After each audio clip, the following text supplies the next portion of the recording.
प्रयास सार्थक रहा और विचार सार गर्भित थे। इस विचार पे चलने की जरूरत है और पूरा मिलकर समान रूप से आगे बढ़ने के अवसर पैदा ना हो जाएं।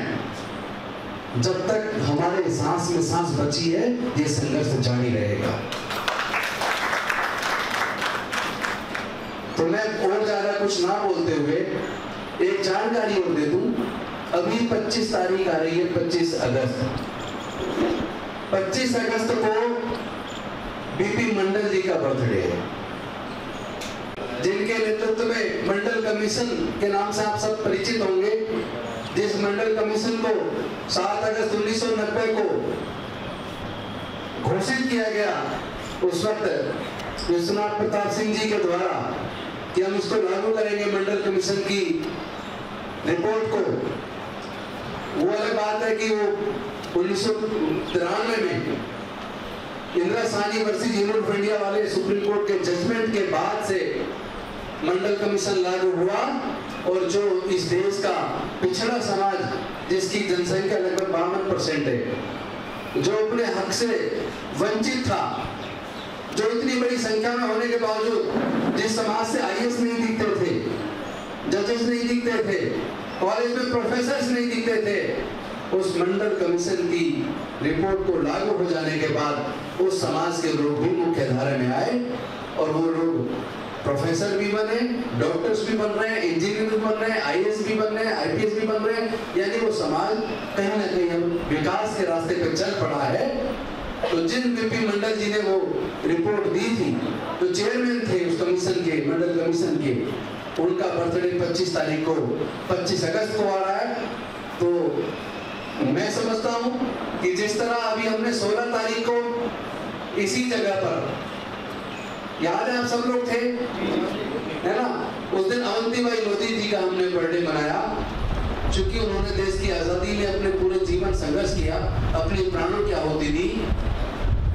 उसी प्रकार आज उसी कड़ी में हमने रामस्वरूप वर्मा जी का जो जन्म दिवस मनाया और ज्ञान दिवस के रूप में मैं समझता हूँ यह केंद्र एक ज्ञान वर्धक सेंटर के रूप में तैयार हो रहा है।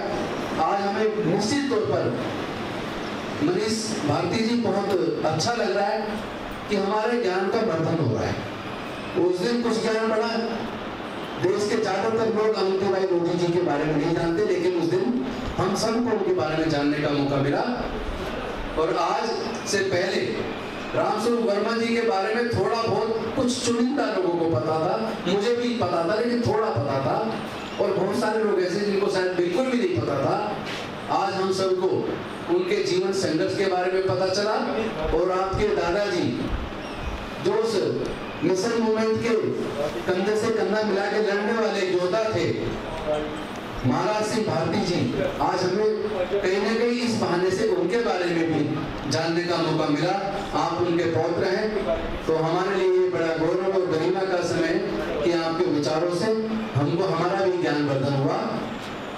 तो मैं अब इस कड़ी में और ज्यादा लंबी चर्चा ना करते हुए, चूंकि आज भाषण देने की कड़ी नहीं थी, ज्ञान पे विषय पे चर्चा, एक हमारे महापुरुषों के बारे में जानकारी बढ़े, इस पे चर्चा थी, जिसमें 4 लोगों ने, मेहता जी ने बोला पहले, फिर मैं असोनी, आपका नाम एक बार बता दो, याद रहेगा जिंदगी में।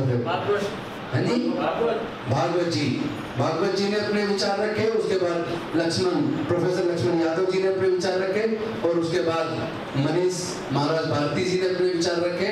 और मैं निवेदन कर रहा हूँ इस मिशन जय भीम के राष्ट्रीय अध्यक्ष भाई सुभाष आर्य जी से, वो सबका धन्यवाद करेंगे और सबका आह्वान करेंगे कि मंडल जयंती पर हम लोग शाम को 4 बजे 25 तारीख को फिर इकट्ठे होंगे और उस दिन भी हमारा कुछ ज्ञान वर्धन होगा।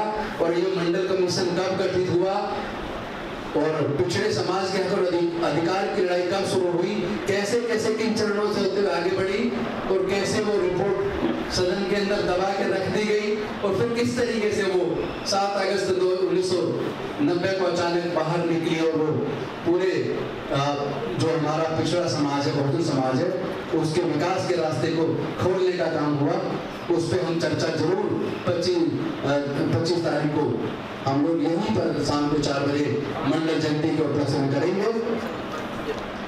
5 बजे हमारे साथी कह रहे हैं कि ये 4 बजे थोड़ी धूप रहती है, उसको 5 बजे कर दो, तो 5 से 6 1 घंटे का प्रोग्राम होगा। आपसे निवेदन रहेगा कि 5 का मतलब 5, अगर आप सही 5 बजे आ जाएंगे तो सही 6 बजे तक प्रोग्राम को हम समाप्त कर देंगे। और अगर आप 10 आज महामना रामस्वरूप वर्मा पर एक कार्यक्रम, उनकी जयंती पर उन्हें याद करते हुए दिल्ली सरकार के मंत्री राजेंद्र पाल गौतम जी के आवास पर हुआ। और इसमें दिल्ली के तमाम अलग अलग संगठनों के लोग, तमाम पेशों के लोग आए, इकट्ठा हुए और उन्होंने रामस्वरूप वर्मा को याद करते हुए आज की जो मुश्किलें हैं उनसे कैसे एक वैचारिक तौर पर हम मजबूती के साथ लड़ सकते हैं, बहुजन नायकों को याद करना क्यों ज़रूरी है, उन्होंने ऐसे क्या काम किए, क्या लिखा उन्होंने, कैसे संघर्ष किया अपने ज़माने में, इसको लेकर के नई पीढ़ी बहुत सजग नहीं है। आज का यह आयोजन उस कड़ी में एक हिस्सा है कि हम अपने तमाम बहुजन नायकों के बारे में जानें। पिछले दिनों यहाँ पर अवंतीबाई लोधी, वीरांगना अवंतीबाई लोधी के ऊपर कार्यक्रम हुआ। आगामी 25 अगस्त को बीपी मंडल की जयंती पर फिर से एक आयोजन होने वाला है। तो मुझे लगता है कि यह एक सबसे अहम काम है जो इस समय बहुजन वैचारिकी की सबसे बड़ी ज़रूरत है। अपने नायकों को पहचानें, उनके मकसद को जानें, उनके संघर्षों को जानें और आज के संघर्षों से आपको दिशा मिलेगी और हम निश्चित रूप से एक सामाजिक न्यायपरक देश बनाने में सफल होंगे। बहुत बहुत शुक्रिया। मेरा नाम लक्ष्मण यादव है, मैं दिल्ली विश्वविद्यालय में पढ़ाता हूँ। देखिए, ओबीसी में जो क्रीमी लेयर के ऊपर जो बदलाव आया है, निश्चित तौर पर ये एक और कदम आगे बढ़ गई है व्यवस्था आरक्षण को सही लोगों तक पहुंचने से रोकने के लिए। जहां एक तरफ आप कहते हैं कि जो नॉर्मल जो आरक्षण है उसमें आपने जो है वो 8 लाख से ऊपर की 8 लाख तक की सीमा लगा दी गई है, तो सवाल ये है कि ओबीसी में ये बदलाव क्यों आ रहा है। ओबीसी को लगातार जो हमारा पहले दिन से जो हमारी डिमांड थी आरक्षण की, वो संख्या के आधार पे थी। आपने कह दिया कि साहब 50% से ऊपर नहीं जाएंगे, लेकिन आज जब हम 10% का आर्थिक आधार पे आरक्षण लगाते हैं तो आप 50% की सीमा को भूल जाते हैं। तो ये जो बेईमानी ओबीसी समाज के साथ हो रही है, जो कि एक बहुसंख्यक वर्ग है, एक बड़ी आबादी है, 50% से ऊपर की आबादी है, उसके साथ ये सीधे तौर पे बेईमानी है और कुछ नहीं है। बहुत अच्छा। 25 तारीख को जो बीपी मंडल जी की जयंती के उपलक्ष्य में जो एक आह्वान किया गया है स्पीक अप ओबीसी, उस अभियान के साथ आइए, उसके साथ जुड़िए और ओबीसी के खिलाफ जिस तरीके की व्यवस्था आज की तारीख में हो रही है उसके खिलाफ एक बुलंद आवाज़ के तौर पर इस मुहिम को कामयाब करिए। इस बात के लिए मैं आप सभी से आग्रह करता हूँ। बहुत बहुत शुक्रिया।